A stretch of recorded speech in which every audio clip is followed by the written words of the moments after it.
प्यारे बच्चों, तो हम इस वीडियो में लेके आ चुके हैं क्लास 9 का मॉडल पेपर, जो कि इस बार का 2025 का एग्ज़ाम के लिए काफ़ी महत्वपूर्ण ये मॉडल पेपर है और सारे क्वेश्चन इंपॉर्टेंट है। इसलिए आप इस वीडियो को अंत तक देखिएगा और अपने सारे दोस्तों के पास भी शेयर कीजिएगा। तो फिर हम लोग देखते हैं, सबसे बढ़ते हैं हम लोग क्वेश्चन की ओर। तो इसमें सबसे पहला नंबर सवाल है, और सुन लीजिए, क्लास 9 का पैटर्न जो है पिछले 2024 में जो पैटर्न था उसी के आधार पर इस बार का भी एग्ज़ाम होगा। 40 ऑब्जेक्टिव क्वेश्चन रहेगा और आपका एमसीक्यू रहेगा, और ओएमआर सीट पर आपकी एग्ज़ाम ली जाएगी। इसलिए आप ध्यान दें, आपका एमसीक्यू क्वेश्चन जो रहेगा 40 क्वेश्चन सभी चैप्टर सभी सब्जेक्ट में, इसलिए आपको ऑब्जेक्टिव क्वेश्चन में अधिकतर ध्यान देना है। तो हम लोग बढ़ते हैं अब सवाल की ओर। तो इसमें सबसे पहला नंबर सवाल बोल रहा है, निम्न में से कौन सदिश राशि नहीं है। इसमें बताना है सदिश राशि कौन है। तो इसका राइट आंसर हो जाएगा ऑप्शन नंबर 4, चाल जो है ये जो है आपका सदिश राशि है, सदिश राशि नहीं है। ठीक है, गलती हो गया, सॉरी। तो इसमें बताना है हम लोगों को कौन सदिश राशि नहीं है। तो इसमें हो जाएगा चाल, चाल ये है, सदिश राशि नहीं है। बाकी जो है विस्थापन, भार, त्वरण, ये जो है आपका सदिश राशि है। ठीक है बच्चों, तो अब बढ़िए अगला नंबर सवाल की ओर। दूसरा नंबर सवाल है, अचर चाल से गतिशील वस्तु का दूरी समय ग्राफ होता है। अचल चाल से गतिशील वस्तु का दूरी समय ग्राफ होता है। तो इसमें हम लोग को बताना है अचल चाल से गतिशील वस्तु का दूरी समय ग्राफ होता है। तो दूसरा का राइट आंसर हो जाएगा ऑप्शन नंबर से। अगर आपसे पूछ देता चर चाल से गतिशील, यानी चर चाल से गतिशील वस्तु का दूरी समय ग्राफ होता है, तो आपको बताना पड़ेगा वक्र रेखा, ये हो जाएगा चर चाल से गतिशील वस्तु का दूरी समय। ठीक है, तो आगे बढ़िए अगला नंबर सवाल। तीसरा नंबर सवाल है, ओडोमीटर मापता है। ओडोमीटर क्या मापता है? जो आपके बाइक या तो कार में रहता है इस टाइप का ओडोमीटर। ठीक है, ओडोमीटर में दो कांटे होते हैं, एक तो आपका दूरी आप कितना दूरी तक चले उसको बताता है, और दूसरा आपकी स्पीड कितना चल रही है, आपकी स्पीड कितना चल रही है उसको बताता है। ठीक है, और इसमें बताना है कि उसका नाम क्या है, जो आपका दूरी को नापता है उसका नाम क्या है, और जो आपका जो स्पीड चल रहा है उसका नाम क्या है। ठीक है, तो आप लोगों को बताना है। देखिए, जो ओडोमीटर में आता है, ओडोमीटर जो आप चल रहे हैं उसका दूरी, आपका कितना दूरी तक चले उसको नापता है, और उसको वहाँ कहाँ पे दिखाता है, तो इस वाले जो आपके बॉक्स रहते हैं वहाँ पे दिखाता है। ठीक है, और जो आपका स्पीड चल रहा है, यानी स्पीडोमीटर किसको कहते हैं, जो आपका स्पीड कितना गति से चल रहा है, 40 का रफ्तार से चल रहा है, 50 का रफ्तार चल रहा है, ये जो है स्पीडोमीटर, ये स्पीड को मापता है। ठीक है, तो ओडोमीटर क्या मापता है, तो दूरी को मापता है, और स्पीडोमीटर क्या मापता है, तो स्पीड को मापता है। ठीक है बच्चे, आप समझ गए होंगे। तो इसका राइट आंसर हो जाएगा तीसरा का दूरी, यानी ऑप्शन नंबर दूसरा इसका राइट आंसर हो जाएगा। अब देखिए चौथा नंबर सवाल, न्यूटन किसका मात्रक है। इसमें बताना है न्यूटन किसका मात्रक है। तो ये है आपका बल का, हम लोग निचले से ही पीछे कक्षा से ही हम लोग जान रहे हैं न्यूटन किसका मात्रक है, बल का मात्रक है। ठीक है, अब अगला नंबर सवाल देखिए, निम्नलिखित में से कौन सही है। इसमें बताना है कौन सही है। कार्य बराबर बल इंटू समय, यानी वर्क बराबर फोर्स इंटू टाइम, कार्य बराबर बल इंटू विस्थापन, वर्क फोर्स एंड डिस्प्लेसमेंट। तो इसका राइट आंसर हो जाएगा ऑप्शन नंबर 2, यानी कार्य बराबर बल इंटू विस्थापन, work equal force into displacement. ठीक है, डिस्प्लेसमेंट। तो इसका राइट आंसर हो जाएगा ऑप्शन नंबर 2, कार्य बराबर बल इंटू विस्थापन, ये आपका सही हो जाएगा। ठीक है, बाकी कार्य बराबर द्रव्यमान गुना वेग ये सब गलत हो जाएगा, कार्य बराबर बल इंटू समय ये सब गलत हो जाएगा। तो इसका राइट आंसर ऑप्शन नंबर दूसरा, आप ध्यान दीजिएगा। अब अगला नंबर सवाल देखिए, दूसरा नंबर सवाल आपका बोल रहा है, आवर्ती का अस्थायी मात्रक क्या होता है। तो जी हाँ बच्चों, आवर्ती का अस्थायी मात्रक होता है हर्ट्ज। क्या, तो हर्ट्ज हो जाएगा, यानी ऑप्शन नंबर पहला इसका राइट आंसर हो जाएगा। अब देखिए अगला नंबर सवाल की ओर, वायु में ध्वनि तरंगे होती है। तो वायु में कैसे ध्वनि तरंगे होती है बच्चों, तो होती है वायु में अनुदैर्ध्य होती है। कैसी ध्वनि तरंगे होती है, तो अनुदैर्ध्य होती है। अब अगला नंबर सवाल की ओर आ जाइए। 8 नंबर सवाल में देखिए, आवृत्ति n तथा तरंगदैर्ध्य लेमडा वाले तरंग की चाल भी दी जाती है। तो संबंध क्या है, तो इसमें हम बताए थे आपको v बराबर लेमडा बाई n। तो इसका राइट आंसर हो जाएगा ऑप्शन नंबर दूसरा, ये हो जाएगा इसका राइट आंसर। ठीक है, अब अगला नंबर सवाल देखिए, श्रव्य ध्वनि का प्रास होता है, श्रव्य ध्वनि का प्रास होता है, तो इसमें जो हो जाएगा आपका राइट आंसर ऑप्शन नंबर दूसरा। श्रव्य ध्वनि का व्यास कितना, प्रास कितना होता है, तो 20 से 20,000 हर्ट्ज तक। इसमें आपका 3 प्रास होता है, कौन कौन, तो ये आपका सबसे पहला होता है श्रव्य ध्वनि प्रास, दूसरा होता है आपका होता है अश्रव्य ध्वनि प्रास, तीसरा होता है आपका प्रास श्रव्य ध्वनि प्रास। ठीक है, अब अश्रव्य ध्वनि प्रास में आपका कितना से कितना तक होता है, तो अ में होता है 0 से 20 तक, 0 से 20 तक होता है अ में, और पराश्रव्य ध्वनि में आपका होता है 20 से अधिक, कितना, तो 20 से अधिक, और आपका श्रव्य ध्वनि प्रास में होता है 20 से 20,000 हर्ट्ज तक। तो आप कितना से कितना तक सुन सकते हैं, तो आप सुन सकते हैं श्रव्य ध्वनि प्रास यानी 20 से 20,000 हर्ट्ज तक आप आवाज़ सुन सकते हैं।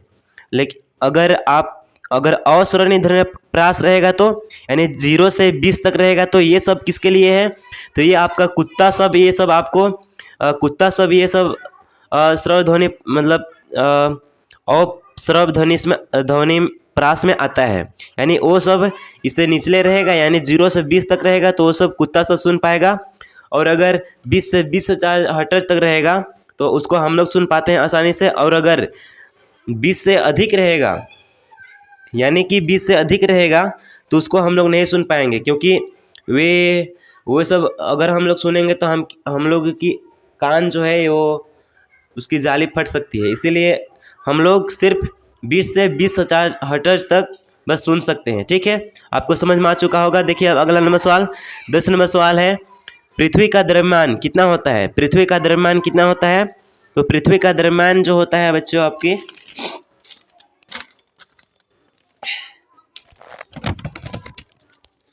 पृथ्वी का द्रव्यमान होता है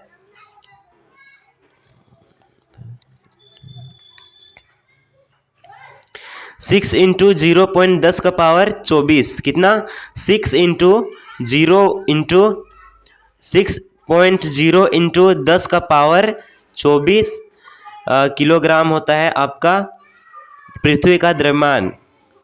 ठीक है, बढ़िया। अगला नंबर सवाल, पृथ्वी के केंद्र पर 20 केजी बालक का भार। देखिए अगर पृथ्वी के केंद्र में हम कितना भी वजन का आदमी हो उसको हम लोग अगर ले जाएंगे पृथ्वी का सेंटर में, यानी बीच में अगर कितना भी केजी का बालक को कोई भी चीज़ को हम अगर सेंटर में ले जाते हैं तो उसका जो भार जो हो जाता है वो शून्य के बराबर हो जाता है। क्या के बराबर, तो शून्य के बराबर हो जाता है, यानी इसका राइट आंसर हो जाएगा ऑप्शन नंबर पहला, शून्य इसका राइट आंसर हो जाएगा। बढ़िया। अगला नंबर सवाल, दाब खालिस्तान राशि है, इसमें बताना है 12 नंबर में दाब खालिस्तान का राशि है, तो इसका राइट आंसर हो जाएगा ऑप्शन नंबर ए। दाब कैसी राशि है बच्चों, तो अदिश राशि है दाब। ठीक है, जड़त्व का गुण क्या है, जड़त्व का गुण, तो जड़त्व का गुण हो जाएगा प्रत्येक वस्तु में होता है, जड़त्व का गुण प्रत्येक वस्तु में होता है। ठीक है,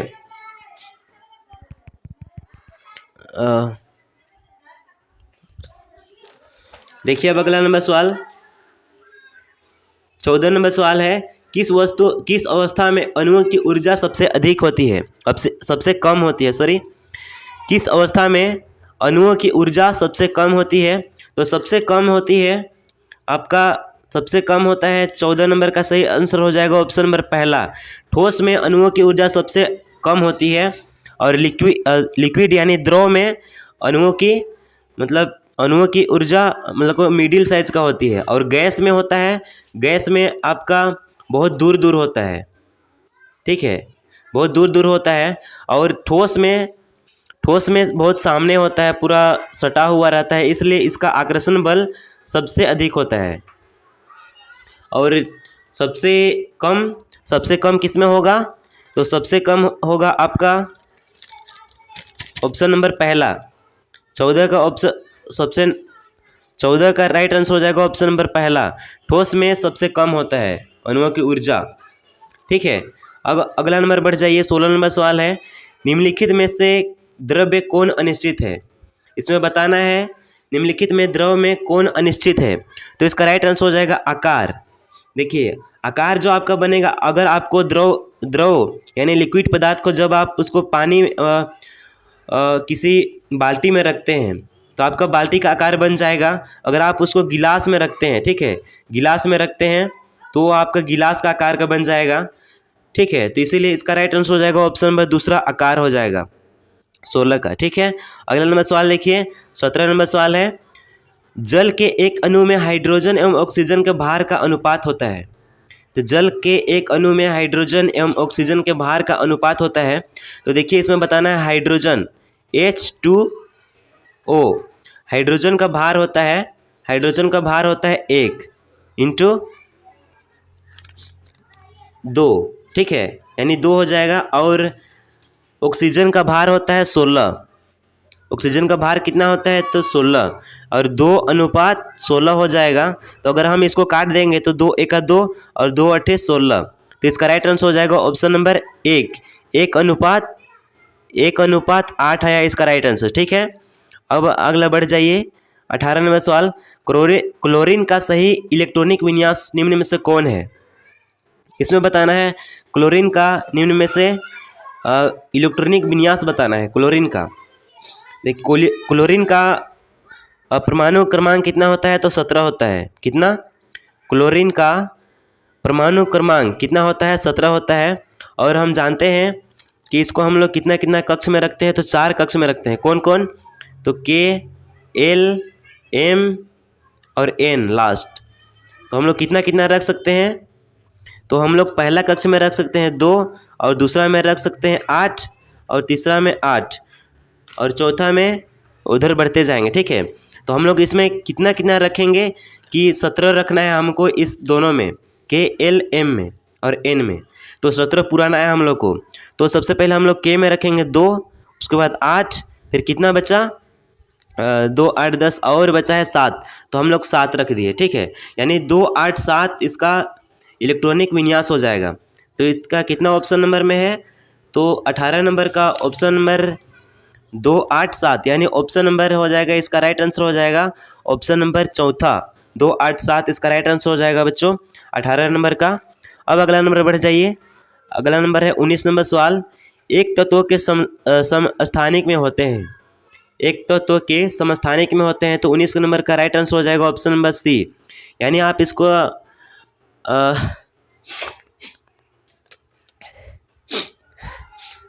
इसका राइट आंसर हो जाएगा ऑप्शन नंबर तीसरा, न्यूट्रॉनों की अलग अलग संख्या। अब अगला बढ़ जाइए 20 नंबर सवाल, किसी तत्व के परमाणु में 18 न्यूट्रॉन एवं 17 प्रोटॉन है, तत्व का परमाणु द्रव्यमान क्या होगा। तो m बराबर होता है, m बराबर क्या होता है, m बराबर होता है n प्लस p, यानी मास बराबर द्रव्यमान बराबर होता है न्यूट्रॉनों की संख्या प्लस प्रोटॉनों की संख्या। इसमें न्यूट्रॉन कितना है तो 18 है, कितना है न्यूट्रॉन 18 है, और प्लस जोड़ देंगे 17 है प्रोटॉन की संख्या। अगर हम इसको जोड़ेंगे तो कितना हो जाएगा तो 35 हो जाएगा, ठीक है। यानी इसका राइट आंसर हो जाएगा ऑप्शन नंबर 4। कितना? तो ऑप्शन नंबर 4 इसका राइट आंसर हो जाएगा। अब अगला बढ़ जाइए 21 नंबर सवाल, 21 नंबर सवाल है, हाइड्रोजन परमाणु में कौन सा कण नहीं होता है। इसमें बताना है हाइड्रोजन परमाणु में कौन सा कण नहीं होता है। तो 21 का राइट आंसर हो जाएगा ऑप्शन नंबर दूसरा, न्यूट्रॉन नहीं होता है, ठीक है। किनाल किरणें किसका किरण पुंज है तो किनाल किरणें ये आपका प्रोटॉन की किरण पुंज है, ठीक है। अगला बढ़ जाइए 23 नंबर सवाल, अतिचारण का संबंध है। इसमें बताना है अतिचारण का संबंध है। तो 23 का राइट आंसर हो जाएगा ऑप्शन नंबर पहला, मृदा अपरदन से। 24 नंबर सवाल देखिए, पृथ्वी की सतह पर कितना जल पाया जाता है, यानी 1/4 भाग में तो जल ही जल है।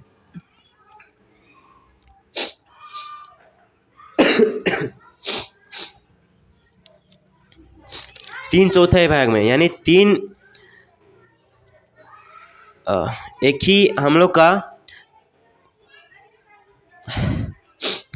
अधिकतर मात्रा में, यानी पृथ्वी में जल कितना मात्रा में पाया जाता है तो 70% में पाया जाता है, ठीक है। यानी हम लोग का एक ही भाग में स्थल है और 3 भाग में जल ही जल है, ठीक है। लगभग 70% पाया जाता है जल पृथ्वी में। अब अगला नंबर सवाल देखिए, 25 नंबर सवाल देखिए, आवोगाड्रो संख्या का मान क्या होता है?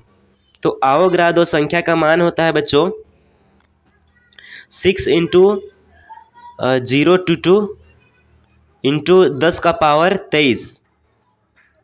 6 इंटू 022 इंटू 10 का पावर 23 होता है आवोगाड्रो संख्या का मान, ठीक है। अब देखिए अगला नंबर सवाल, जल का रासायनिक सूत्र। ये तो पूरा लॉलीपॉप सवाल है बच्चों, आप सभी जानते होंगे इस सवाल को, इसीलिए आप इसको 26 नंबर का आपको कमेंट करके बताना है। क्या? तो कमेंट करके बताना है जल का रासायनिक सूत्र क्या होता है। इसको आप कमेंट करेंगे ताकि मैं भी जानूं कि आप कितना जानते हैं, ठीक है। बढ़िया। अगला नंबर सवाल, पेचिश का रोग कारक जीव है। इसमें बताना है 27 नंबर सवाल में, पेचिश का रोग कारक जीव है। तो 27 का राइट आंसर हो जाएगा ऑप्शन नंबर पहला, जीवाणु है, ठीक है। एक संक्रामक रोग है, इसमें बताना है एक संक्रामक रोग। तो क्या क्या किसी जब एक व्यक्ति में हो जाता है तो दूसरे में भी फैल जाता है, तो कौन कौन सा संक्रामक रोग है इसमें? तो इसका राइट आंसर हो जाएगा ऑप्शन नंबर चौथा, हैजा जो है ये संक्रामक रोग है। क्योंकि किसी परिवार में, किसी का परिवार में मान लीजिए आपका सर्दी हो गया तो लाइन बाय लाइन होते जाएगा, सभी को सर्दी हो जाता है, यानी ये फैलता है एक दूसरे से, स्पर्श हो जाता है, ठीक है, यानी उसके ऊपर पार हो जाता है, ये हम कहेंगे। तो ये संक्रामक रोग है। और कैंसर ये आपका संक्रामक रोग नहीं है क्योंकि ये फैलता नहीं है, ये किसी में हो जाता है, ठीक है। हृदय रोग भी ये भी नहीं है, कुष्ठ रोग ये भी नहीं है। तो अब अगला नंबर बढ़ जाइए, 29 नंबर सवाल बढ़ जाइए। 29 नंबर सवाल का है, 29 नंबर सवाल है, आत्महत्या का थैला कहलाता है। आत्महत्या का थैला क्या कहलाता है? तो ये कहलाता है आपका लाइसोसोम। क्या? तो लाइसोसोम कहलाता है आत्महत्या का थैला। और कोशिका का रसोई घर किसको कहा जाता है?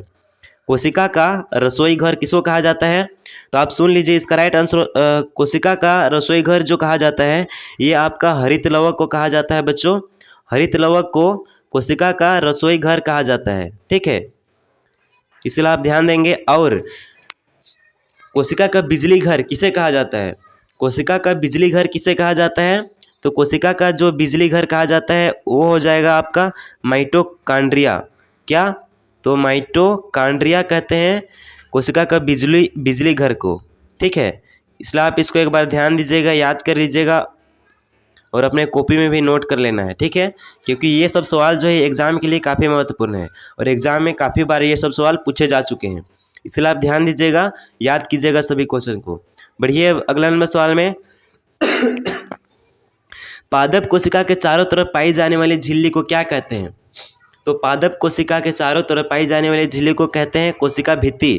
और जंतु कोशिका के चारों तरफ पाई जाने वाली झिल्ली को कोशिका झिल्ली कहते हैं, ठीक है। बढ़ जाइए अगला नंबर सवाल, 31 नंबर सवाल, इलेक्ट्रॉन सूक्ष्मदर्शी का अधिकतम आवर्धन है।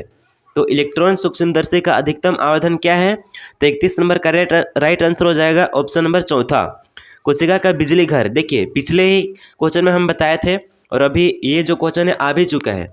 कोशिका का बिजली घर किसे कहते हैं? तो माइटोकॉन्ड्रिया, ऑप्शन नंबर ए इसका राइट आंसर हो जाएगा। और देखिए पादप कोशिका का रसोई घर किसे कहा जाता है? और हम इसको बता भी चुके हैं, तो किसको कहते हैं? ये हरित लवक को कहते हैं, यानी ऑप्शन नंबर तीसरा इसका राइट आंसर हो जाएगा। अब चौथा नंबर सवाल देखिए, चौथा नंबर सवाल क्या बोल रहा है? वह वैज्ञानिक जिसने जीव द्रव्य का नामकरण किया। इसमें बताना है वह वैज्ञानिक जिसने जीव द्रव्य का नामकरण किया। तो ये हो जाएगा आपका 34 नंबर का राइट आंसर हो जाएगा ऑप्शन नंबर दूसरा, रॉबर्ट ब्राउन। ये है वैज्ञानिक हैं जो जीव द्रव्य का नामकरण किए हैं। बढ़िया। अगला नंबर सवाल 35 नंबर सवाल, किस प्रकार के ऊतकों की क्रियाशीलता के कारण पौधों में वार्षिक वलय बनते हैं? तो इसमें बताना है किस प्रकार के ऊतकों की क्रियाशीलता के कारण पौधों में वार्षिक वलय बनते हैं। तो 35 का राइट आंसर हो जाएगा ऑप्शन नंबर पहला, संवहन ऊतक, ठीक है, यानी वहन। इसमें देखिए वलय और वहन एक ही टाइप से है ना, तो इसमें राइट आंसर हो जाएगा आपका ऑप्शन नंबर पहला, संवहन। देखिए अब अगला नंबर सवाल, ट्रैकिड्स पाए जाते हैं। ट्रैकिड्स किस में पाए जाते हैं बच्चों? तो ट्रैकिड्स पाए जाते हैं जाइलम में। अब जाइलम क्या होता है आप समझ लीजिए। देखिए कोई भी पेड़ है, ठीक है, कोई भी पेड़ है, मान लीजिए पेड़ है, आपको मानना पड़ेगा, ठीक है, ये पेड़ है। तो देखिए जड़ से मतलब नीचे तरफ से जब जड़ से जल और खनिज जब ऊपर की ओर ले जाता है उसको कहेंगे हम लोग जाइलम। यानी जड़ से जल और खनिज ऊपर की ओर ले जाता है, यहाँ पे पत्ती के पास ले जाता है तो उसको कहेंगे हम लोग जाइलम। और जाइलम का कार्य है ये, और जल मतलब जाइलम का कार्य क्या है, तो जाइलम का कार्य है जल और खनिज को पत्तियों तक पहुंचाना। और फ्लोएम के क्या कार्य है, देखिए जाइलम तो ये पत्तियों तक पहुंचा दिया, अब फ्लोएम क्या करेगा, फ्लोएम ये सभी डाली तक एक खनिज और जल को पहुंचाएगा। फ्लोएम का क्या कार्य है, तो फ्लोएम का कार्य है जल और खनिज को सभी पत्तियों तक पहुंचाना, यानी डाली डाली तक पहुंचाना फ्लोएम का कार्य है। उम्मीद है आपको ये क्वेश्चन समझ में आ चुका होगा। अब बढ़िए अगला नंबर सवाल, 37 नंबर सवाल है, मूंगफली और बादाम के छिलकों में पाए जाते हैं तो क्या पाए जाते हैं, तो स्क्लेरिड्स पाए जाते हैं। मूंगफली और बादाम के छिलकों में क्या पाए जाते हैं, तो स्क्लेरिड्स पाए जाते हैं। अब अगला नंबर बढ़िए, 38 नंबर सवाल, जाइलम और फ्लोएम किस प्रकार के ऊतक हैं, इसमें बताना है जाइलम और फ्लोएम किस प्रकार के ऊतक है। तो 38 नंबर का राइट आंसर हो जाएगा ऑप्शन नंबर पहला, संवहन ऊतक है। किस प्रकार का ऊतक है, तो संवहन ऊतक है। रंध्र के क्या कार्य हैं, रंध्र के क्या कार्य हैं बच्चों, तो 39 नंबर में आपका राइट आंसर हो जाएगा ऑप्शन नंबर तीसरा, गैसों का आदान प्रदान भी करता है, वाष्पोत्सर्जन भी। यानी इसका राइट आंसर हो जाएगा ए और बी दोनों। अब इस वीडियो का अंतिम क्वेश्चन, और जो भी इस चैनल को सब्सक्राइब नहीं किए होंगे वे चैनल को सब्सक्राइब कर लेंगे, क्योंकि इसमें सभी इंपॉर्टेंट क्वेश्चन बताया जा रहा है जो आपके 2025 का एग्ज़ाम के लिए पूछे जा सकते हैं। इसलिए आपको इस चैनल को सब्सक्राइब करना है और अपने सारे दोस्तों के पास भी शेयर करना है। और जो भी इस चैनल को नहीं सब्सक्राइब किए होंगे वो चैनल को सब्सक्राइब कर लेंगे, मैं बार बार कर रहा हूँ, और अपने सारे दोस्तों के पास भी शेयर करेंगे, ठीक है। तो इसका आज का अंतिम क्वेश्चन देखिए, वह ऊतक जो हमारे शरीर में वसा का संचयन करता है क्या कहते हैं उसको, तो उसको कहते हैं हम लोग वसीय ऊतक। उम्मीद है आपको ये क्वेश्चन और वीडियो अच्छा लगा होगा। अगर अच्छा लगा तो आपको कमेंट भी करना है और चैनल को सब्सक्राइब भी करना है और अपने सारे दोस्तों के पास भी शेयर करना है। तो दोस्तों हम लोग मिलते हैं अगले वीडियो पर, तब तक के लिए आपको बने रहना है हमारे चैनल पर, ठीक है।